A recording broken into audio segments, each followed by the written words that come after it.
Hey everybody, this is Josh from Solopreneur Grind for episode 111 of the Solopreneur Grind podcast. I'm happy to be joined by Ben Settle. Ben, thanks so much for coming on the show today.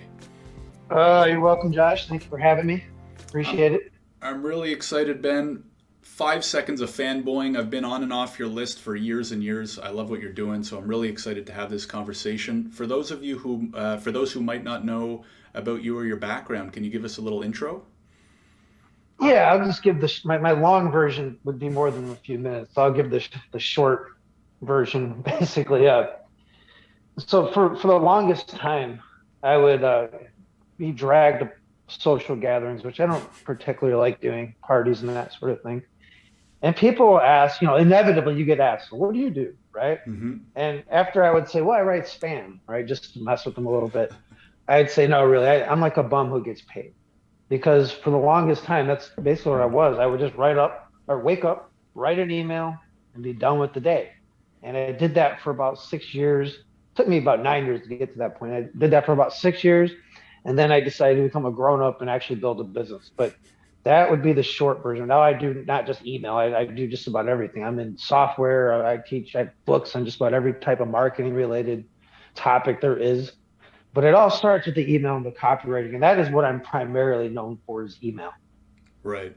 And how'd you eventually get into it? Like you said, like a 9 year in the making overnight success, right? As a lot of Yeah. kind of stories go. But can you take us back to like what was the first iteration of Ben Settle as an entrepreneur? Like what was your first soiree?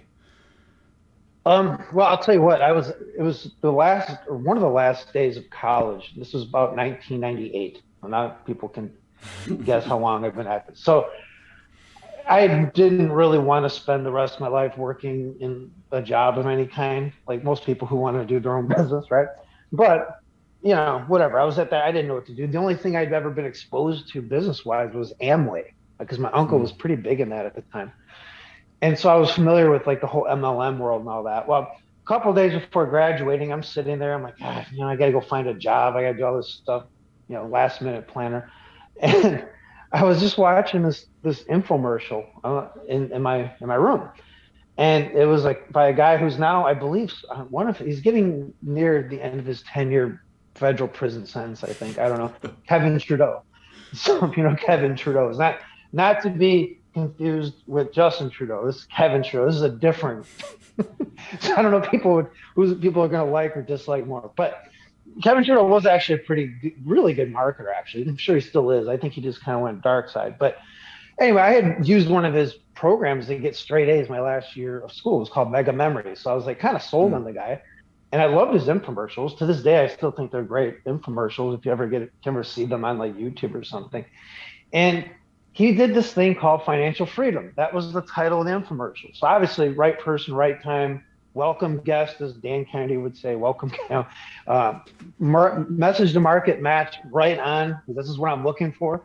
And so I'm watching this thing, pretty much guessed it was MLM. He didn't really come out and say it, but he was using his infomercials to build a downline in network marketing, which was, I didn't realize how savvy that was in the times. I didn't know anything about direct marketing, but looking back, I'm like, yeah, that's kind of savvy. So anyway, I spend the 30 bucks or whatever for the info pack, which is basically just paying him to send me a sales pitch. And Hmm. I got in. I put like $700 on a credit card I didn't have, and proceeded to spend the next few years doing absolutely nothing with it. I was like the worst. I was the number one worst network marketer who ever lived.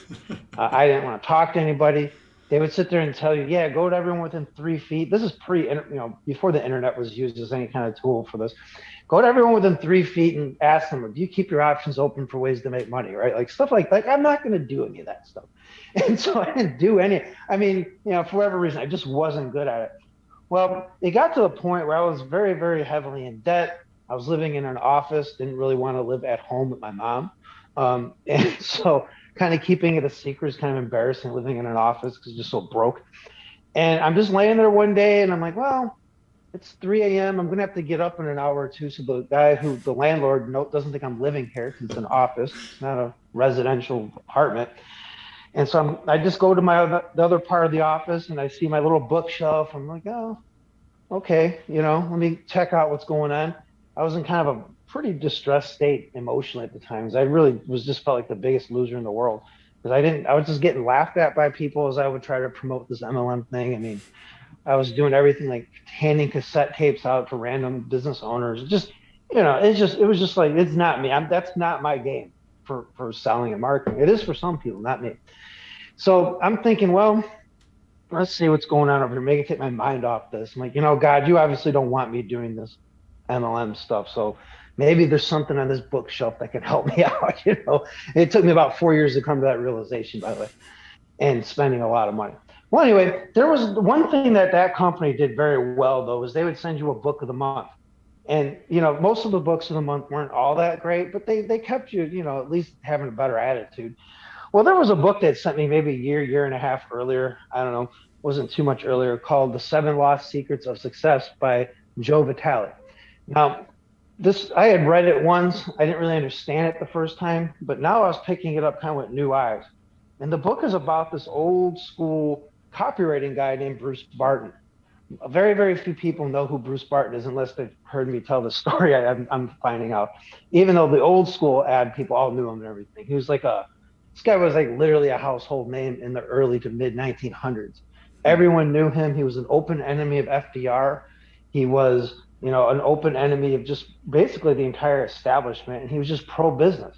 And this guy thought business was going to bring in the second coming. Literally, he was the son of a preacher, and like this is how he thought. And so he was very big in the ad agency business. He was the second letter B in the BBDO agency, which is still around now. I mean, it's been around forever. Mm-hmm. And so, he knew his stuff. So anyway, Joe Vitale wrote this book about him, about this Bruce Barton guy. And I just kind of thumbed through the book, not really thinking much of it. And I, call it providence, call it luck. I don't care what you call it. I opened to just the right page that told this story about, it was right after World War I. The economy was in shambles. People were out of work. And Bruce Barton told the story about he was in his office one day and this out of work salesman came to him for help, looking for some advice or maybe even a job. And Bruce Barton heard this guy out and found out that he was a sales manager who was out of work, whose specialty was writing sales letters, which I really didn't know what that meant at the time. And he goes, so Bruce takes him to the window and he says, look at all these buildings out here. I don't know if they're in Chicago or where they were. Look at all these buildings out there. You're supposed to be great at writing sales letters. Why don't you write a letter selling them and hiring you? And it all just kind of clicked. I'm like, hold on, you can like make a living writing like letters? Like I thought copywriting was just like the legal thing, right? The little sign, like copywriting, like a piece of work of art or something. But no, and then that night, the whole the floodgates opened. It was like a whole new world was open, and Google was still kind of in its infancy at the time, but it was very useful. And I just started getting on Google, looking up sales letters, copywriting. What is this stuff? And luckily, there wasn't this glut of information like you have now. Like there's some good teachers out there, but there's a lot of bad information out there these days. This was back when if you type this in Google, you're only going to really hear from the best. You're going to hear the Gary Halberts and the Dan Kennedys and that sort of thing. And it was just a rabbit hole that I have not emerged from in, 22 years, whatever it is, or however many years it's been. 20 years now, actually. This year is when I had this kind of epiphany. So, yeah, that's the longer version. Yeah, it's super interesting because having interviewed like a whole bunch of entrepreneurs, it almost seems like luck can play a factor. I don't think like luck isn't the only thing, but it seems to be, and I'm curious to hear your thoughts, like a combination of a little bit of luck, right? Like finding the right page of the right book at the right time, but also putting yourself out there and being open to it, right? Because like if you weren't in that office looking to grab that book and flipping through the pages, you never would have found it, right? So like where do we draw the line? Or I guess like how important is the right balance? And part of why I ask this is we have a lot of listeners who are not entrepreneurs yet, but they're thinking about it and they maybe haven't pulled the trigger yet. So how much is like right place, right time and, bide your time, et cetera, and how much is like put yourself out there and take action type thing? Well, I think it's a combo of both. I mean, this is the key. It's, what is, I don't forget, who was the coach? Vince Lombardi. I don't know who said it. Said luck is just preparation meets opportunity. Well, so about almost 8 years ago now, this guy Brian Kurtz, one of the like he's like one of the greatest direct marketers alive walking this planet right now. Like I won't go into his whole background, but just believe me, he's up there. Like you don't get much savvier than him, and just experiencing him. And so he had this event called the Titans of Direct Response. This was 2014, and he had all the great old school copywriters and direct marketers that are still alive. You'd be surprised how many he knows, who had passed. Okay, but these are the ones that are still alive. And one of the people he had is a guy named Gary Bencivenga, who's to this day I believe still the world's greatest living copywriter. Like I just don't think anyone would even dispute that. He's just kind of doing his own thing. He has an olive oil company. He just writes ads for his own stuff now. But he was the best of the best during his day. And so he gave a talk there. And during this talk, he told this story. It was very interesting. It's very relevant to this. He talked about if you were to go look outside the window, let's say you're in a city and you're kind of looking down on a bunch of cars on the street, and somebody said, look out there, look out at all those cars. And you kind of look out at the cars. No, that's nice. Okay, look back. And you say, well, how many red cars were there? Well, probably you wouldn't know because you really weren't looking for them, right? You just looked at cars. Well, look again. Oh, there's 4 red cars out there. Now that you're looking for those red cars, you can find them. But if you're not looking, you're not going to find anything. And so It's I think that plays into this. You have to be you have to be doing the work and looking for opportunity because opportunities abound. And I'll tell you what, the weirder the world gets right now and the more chaotic the world gets and the more uncertain the world gets, the more opportunities are going to come up. And you got to be ready for that because sometimes they come in disguise. Sometimes you don't even know it. Sometimes you just don't know. But if you're ready, if you start working on yourself now, and I would say that anybody who's new to all of this right now, and they don't have a business yet, and they need some guidance. I'm going to tell you what I wish somebody had told me in 1998 before I saw the infomercial. Okay, although all that worked for the best. Don't get me wrong. I'm glad it all happened. But here's what I wish somebody had sat down and told me, which is very ironic because the MLM company, one of the products I sold was the product I'm going to recommend to people right now, which is very, very inexpensive and easy to find. And I wish somebody had handed me this program by Earl Nightingale called Lead the Field. And I'm telling you, go get it, listen to it several times. If you don't know if you're just getting started, let it be your foundation because it will shave a lot of years off your progress and a lot of hours of frustration out of your life and just give you that kind of how to get started, how to think right, how to do all that right so that when opportunities do come, you'll be more likely to see them. Awesome. Yeah, that's a great explanation. So Ben, what was the next step? You take a deep dive into copywriting. What was the first kind of like commercial application of that? Well, okay, so this is 2002, really early, like literally 20 years ago this month, actually. I remember it was February 2000 when I finally started. I actually found out what was going on in the world with sales letters a couple months earlier, but it was like February. For some reason, I just remember it was this month 20 years ago. It's been on my mind lately, probably for reasons that make kind of obvious now. But so one of the people I found, like I was talking about, was a guy named Gary Halbert. He's no longer alive. He died, I think, in 2006. But he was just one of the greatest copywriting and marketing minds who ever lived. I just don't know anyone who would even dispute that. And I just, like I said, there wasn't this glut out there. So like, this is one of the people I found right off the bat. And he had all these newsletters up on a website for free that, originally he had charged people for. And I mean, this was the best education you could get. And it's still up today, by the way. Not as many, they've taken a lot of the content down, but I mean, there's still a lot there.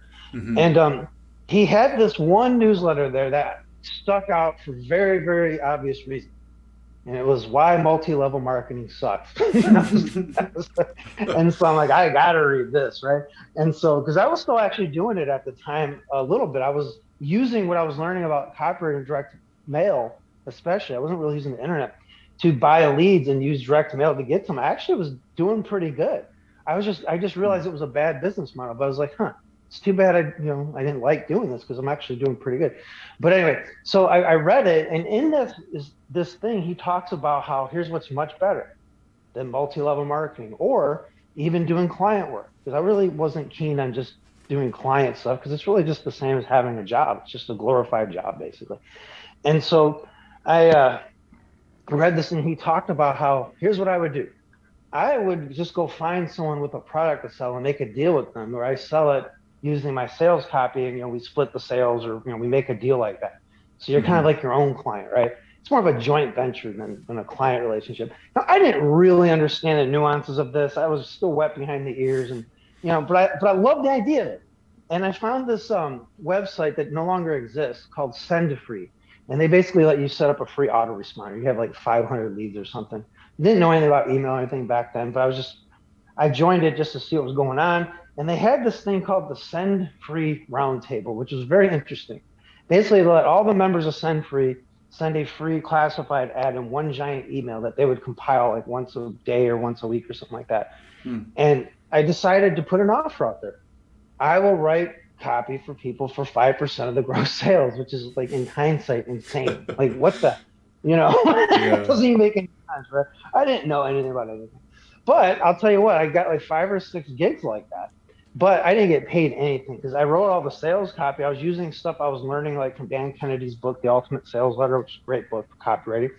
And I was doing, I mean, they were decent enough ads and everything, but none of these people were serious. Like they didn't run it. They didn't care. It was just like a game to them or something. Right.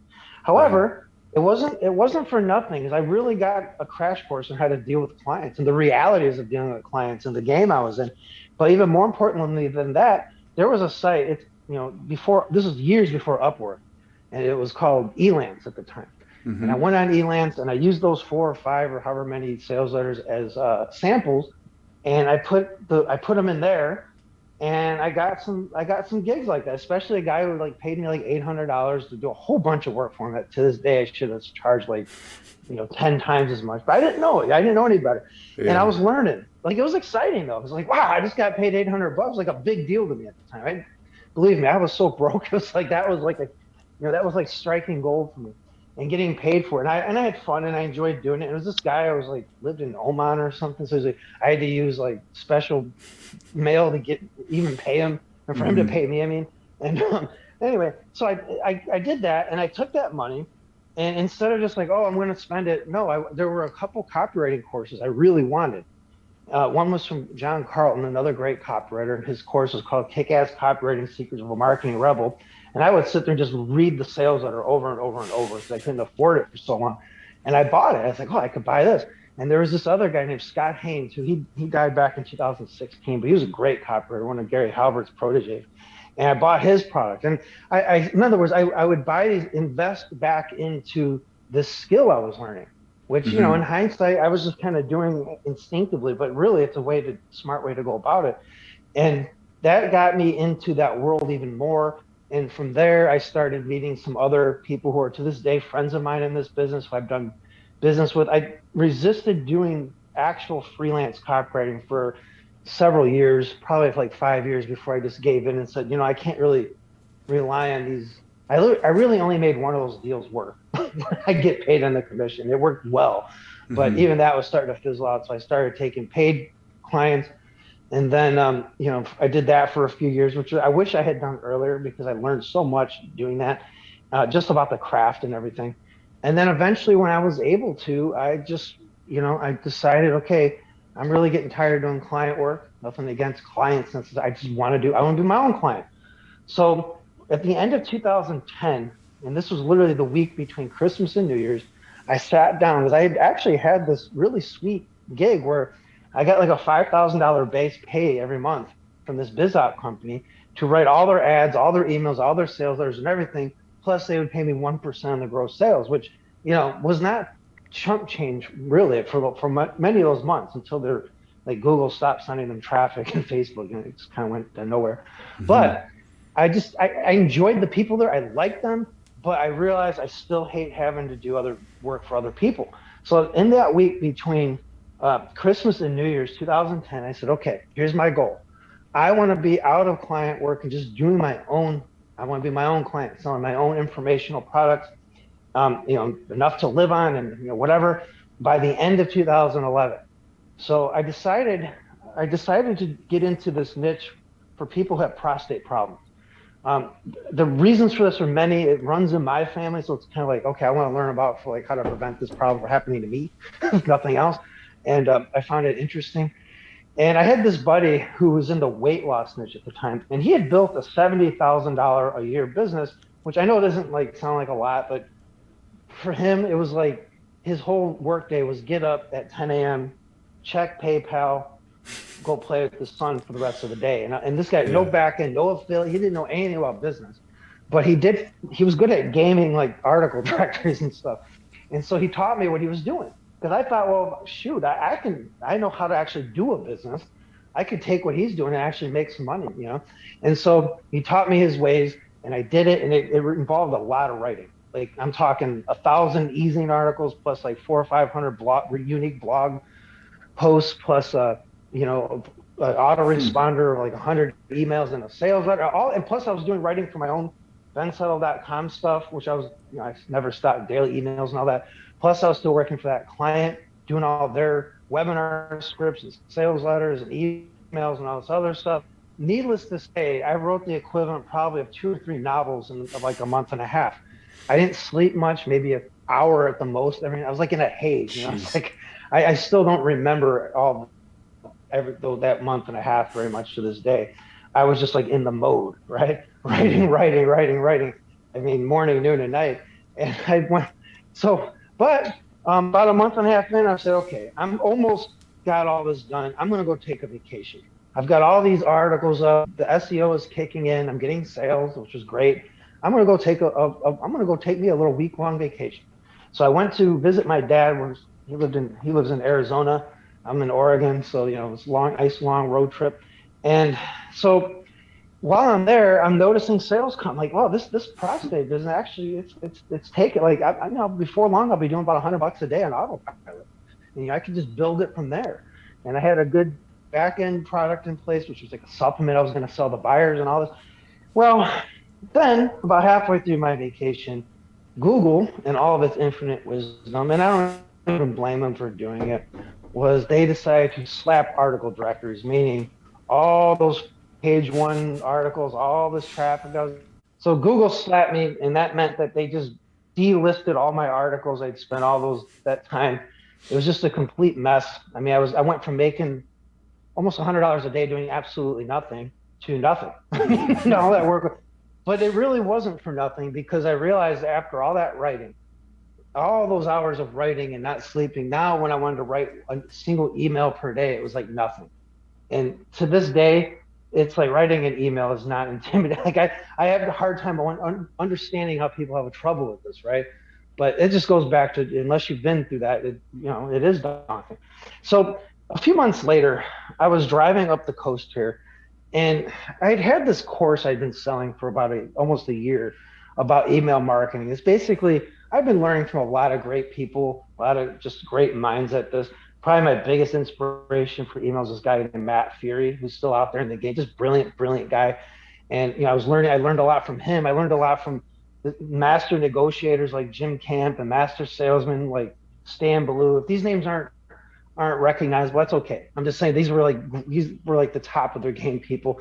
A lot about copywriting. I just all this knowledge coming in, and me every day writing an email and for all the clients I was working for at the time and all that. I'm practicing this. I'm seeing what works, what doesn't, what works for me specifically, what doesn't. You know, what kind of stuff is evergreen, what isn't. And I realized this email course, which was very successful, I had to keep updating it because I'm Mm-hmm. learning new stuff all the time, or I'm finding out, yeah, this didn't really work as well as it should, and this and that. And it just dawned on me at the time. I had this print newsletter called the Crypto Marketing Newsletter. It never had more than 120 subscribers. It cost $27 a month, which 10 years ago you could get away with. Now with inflation and all that, I don't think you can get away with that. But it just, it was very generalized information. I love print newsletters.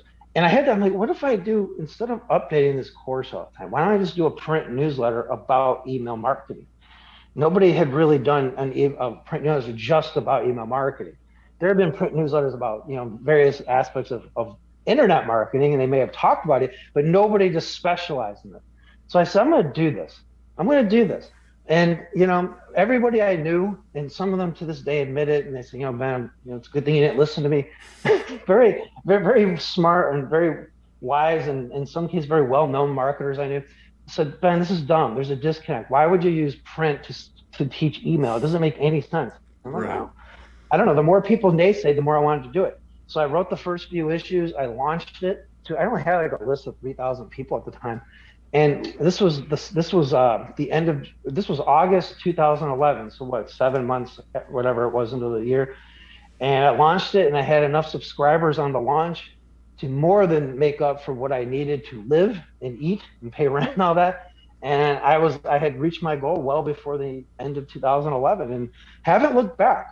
This newsletter I've been publishing since August 2011, Hmm. just celebrated its 10-year anniversary last August. I'm going on the 11th, and that's the flagship thing. But I also have a whole bunch of different books and other offers that I sell. But that subscription based newsletter has been sort of the nucleus of my business, and so that's where I started. I started in a dorm room watching an infomercial. To now, I have a very, very, thankfully, God willing, successful newsletter that people really like, and it helps them, and they like it, and they stick around. And that is the long version, Josh, of my story. Right. It's super interesting. I'm very curious because I didn't realize around that time that you started kind of your own products that went beyond just teaching email marketing so early and so quickly. How did you make that decision? Like, did you start bensettle.com and some of these like different unrelated businesses at the same time? Was it like, hey, I'm gonna try them both and see which works? Did you end up continuing with that prostate business and website for a long time? And maybe as well, like, what would you recommend to people who want to get into email marketing, not working for clients? How would you Right. do that if you could do it again type thing? Well, the prostate thing didn't last too long. Like after I got delisted, I said, screw it, I'm done with this. I'm not Okay. gonna mess with it. I'm just like, I realized you can only serve, like for me at least, I can only serve one master.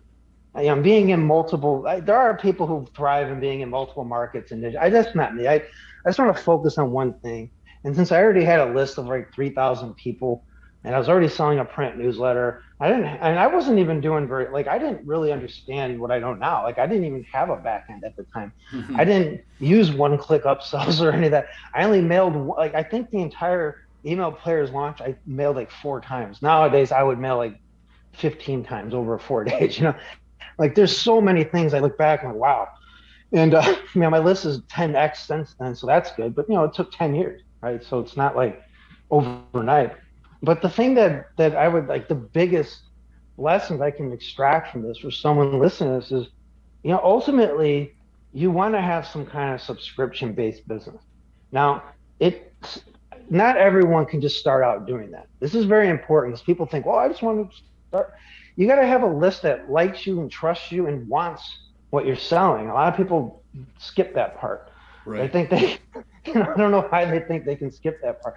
Like again, it took me a long time. It doesn't take everyone that long, but it took me a long time. And that's important. And I remember even hearing Dan Kennedy, and anybody who Googles him, you'll find he's like about the highest level you're going to get in this industry. I remember hearing him say that not having continuity, that's basically a subscription offer in his business early on meant leaving about $20 million on the table over the course of his career at that time. So that tells you Jeez.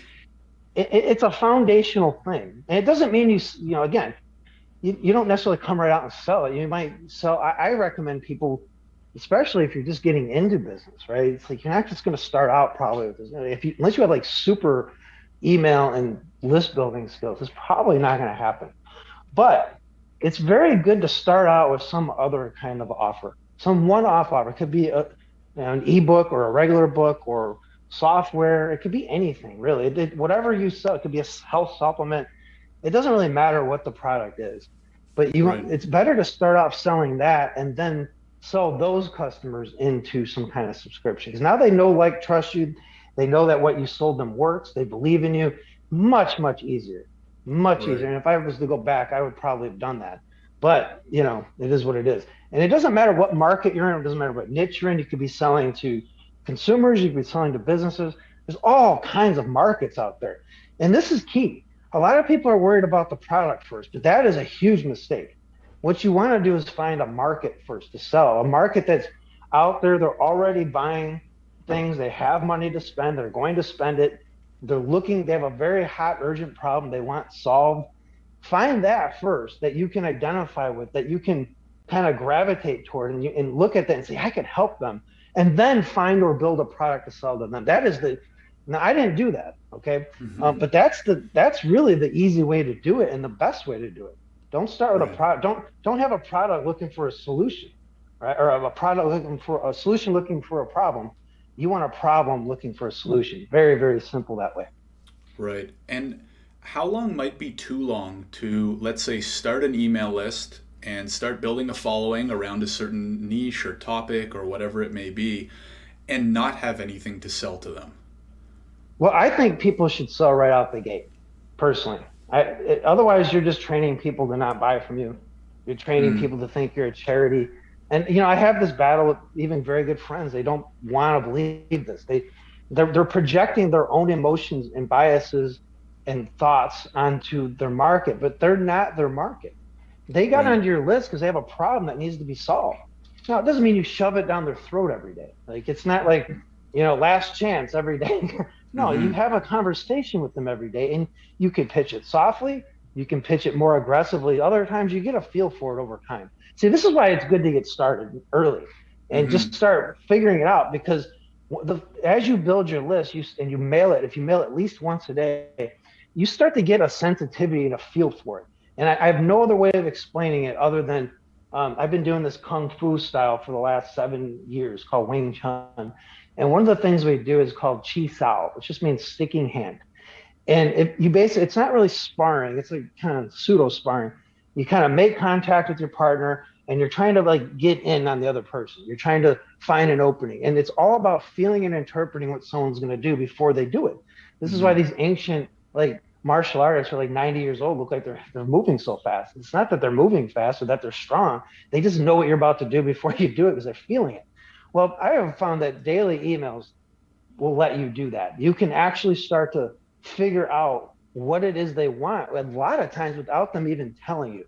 And there's no checklist for teaching this. You just kind of got to do it. Like, nobody asked for email players. Nobody asked for my copy slacker book. Nobody asked for my client horde book. Nobody asked for a book from me about branding of all things, especially in direct marketing. Everybody, it's almost like a dirty word, but yet these are all high selling products, right? And it's not like, oh, I'm some genius. No, I would get feedback based on the emails I'm writing and the stuff people would tell me. And to this day, they'll email me back with their thoughts and their questions and this and that. And you just and they'll drop names and what do you think of this? And I'm thinking about that. And I don't do a whole lot of one-on-one engagement unless it's a paid newsletter subscriber. But I do take in all this information, and you just start kind of putting together what it is they want. And Right. again, you can never start too early. I don't think people should like obsess over this. Like, oh, I need to cheese out for no, no, no. What I'm saying is just get going. Start mailing. Start building. Do a little something every day to build your list. Get on a podcast like we're doing here, and start having conversations about your topic. And there will be people listening and say, "Huh, this person's interesting." They'll go to your site and they'll opt in. There's always something you can do every day to build your list. And there's Mm-hmm. some people really good at that who can drive like thousands of people to a site. I have not ever had that skill, but slowly, methodically, again, I was able to just 3,000 people do pretty well. And I know people who have smaller lists than that who do extremely well. It's not about size. It's about quality and just, learning business. And again, starting with that Earl Nightingale lead the field. I'm telling anybody that there's nothing about the internet in it. I mean, I think he recorded like 89 or something. There's nothing about the internet in it. There's nothing about email, but all these principles you apply into this. And I think you'll find that things go a lot smoother than otherwise. Right. Yeah, that's super insightful. I want to put a little twist an almost similar question, Ben. What if you're running a list as a side project because you enjoy it? And to give a little more context, because this is a slightly selfish question, Solopreneur Grind, as an example, is kind of like my side project. I don't even have a product for sale, but I have been running an email list for a couple of years now, and it's not a huge list, but a good amount of people that read my email every week or two. I am. So, what would you recommend to someone who might have or continuing to be building a list, but it's not really your main focus and you don't necessarily need to generate revenue from it, but it's really more, at least for me, like a brand building exercise. I'm building a list of followers who like my businessy content, they like to hear my updates and stuff like that, and I have no real need or desire right now to kind of generate revenue from that list. Well, I would just say this. Um, these people who listen to you and like you and trust you, they're going to buy something about business from someone inferior to you. And Hmm. you're actually letting them down. I'm not saying you're doing it on purpose. I'm just saying like Hmm. that is the In effect, right? effect, There's so yeah. much. And so, if you care about them, it at least, if you don't want to create a product, that's totally understandable, by the way. I get it. But you could, for example, monetize that list by accepting solo ads. Like someone like Hmm. me, I would pay you probably to just send an ad to your list, right? And like you could people that you like and trust, people you've had on who you think can add to their lives, who have a good offer that can help them. um, it doesn't have to be like this long ad or anything. It could just be like a 3 sentence classified ad you put in the bottom of an email, right? That you're already sending them or something. But there are ways to monetize this and help your list at the same time without you having to necessarily dive into the whole info publishing game. Right. Right. Yeah, that makes sense. That makes sense. Awesome, Ben. I just want to spend the last few minutes talking about what you've been up to lately because it seems super exciting. Like we started talking about how you created a business so you could wake up and just send an email and be done. But now it seems like you've got even more going, right? You have the tech products and all this other kind of stuff, the software. What brought that along for you? Was it you just wanted something new? Was it good opportunities? What brought that along for you?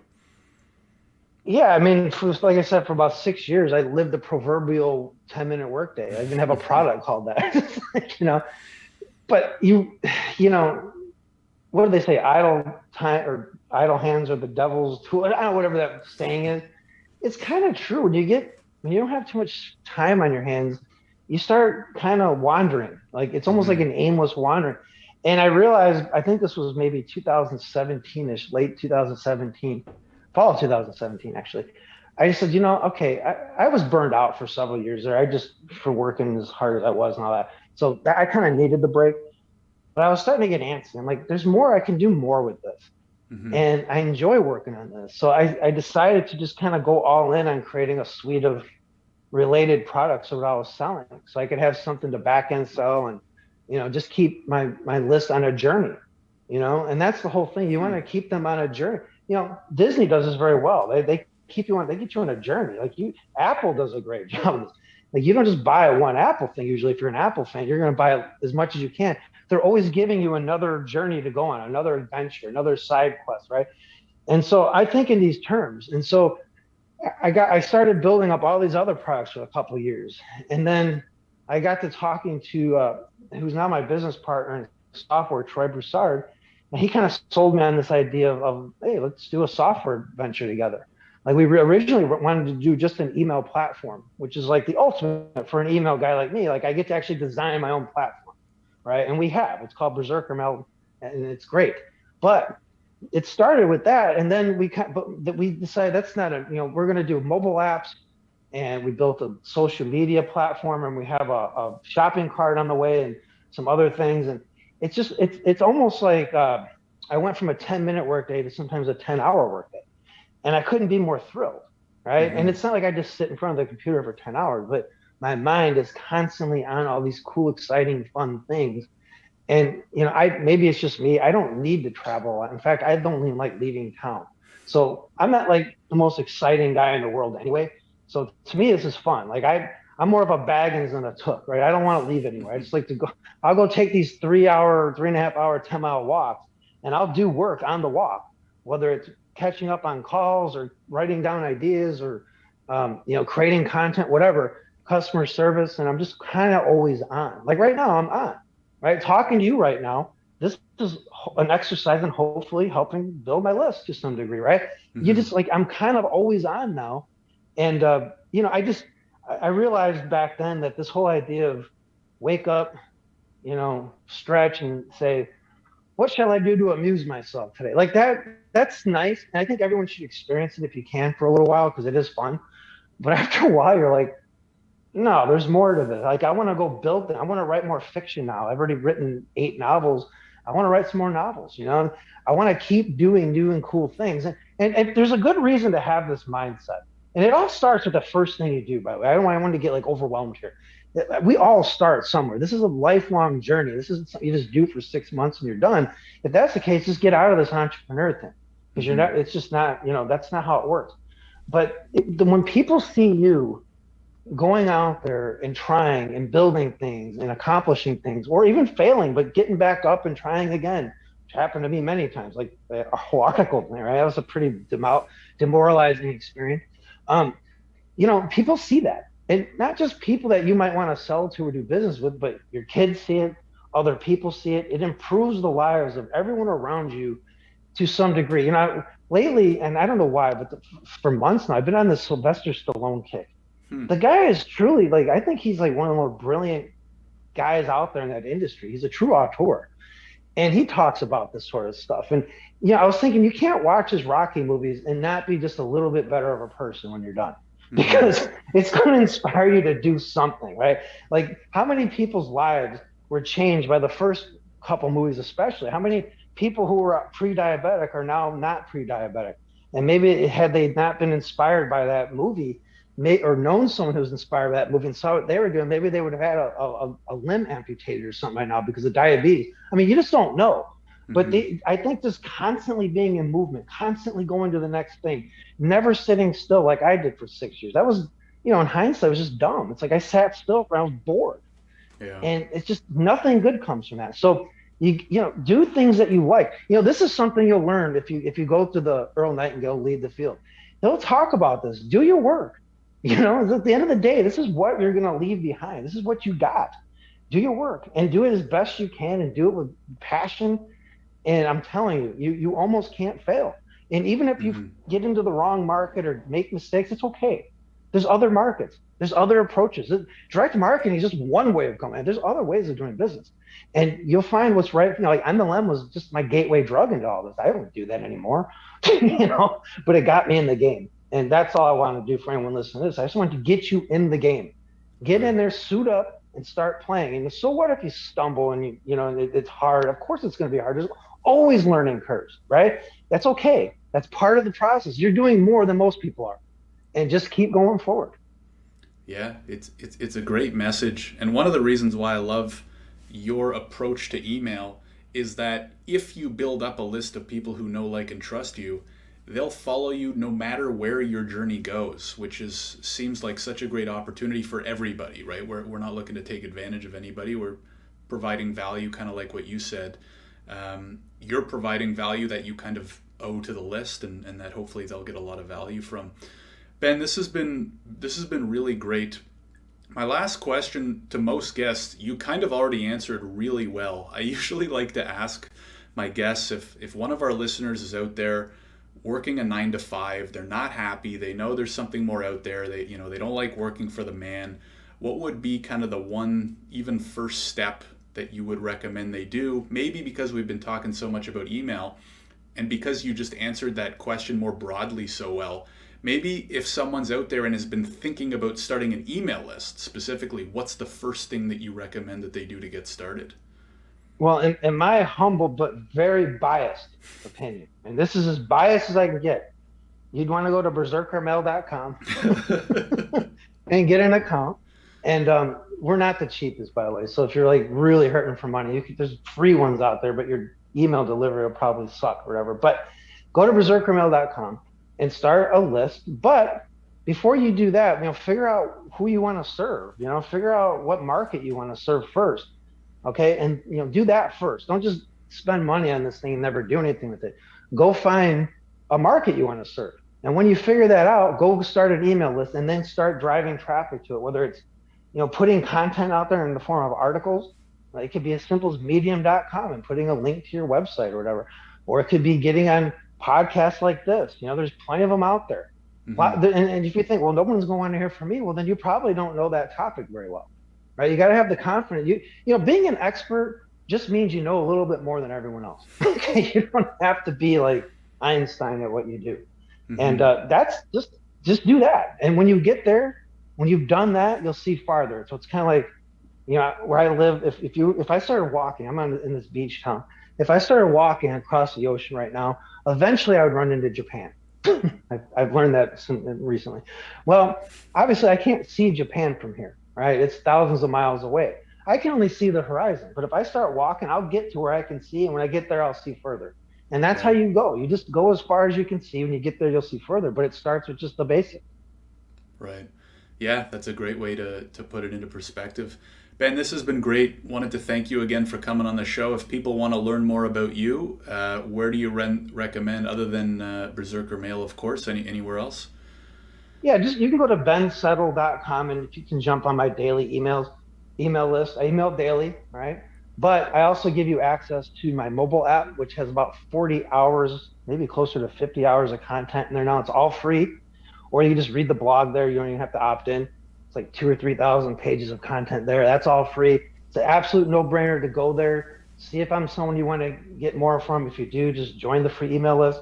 I'll give you a free issue of email players. The first issue is a PDF. I mean, the newsletter is print, but I'll give you a PDF of the first issue. You can go through that, learn some email stuff, see if it's up your alley or not. And that's at bensettle.com. Awesome. And I can definitely vouch for it. Ben, thanks again for coming on the show. Really appreciate it. Yeah, no problem. Thank you.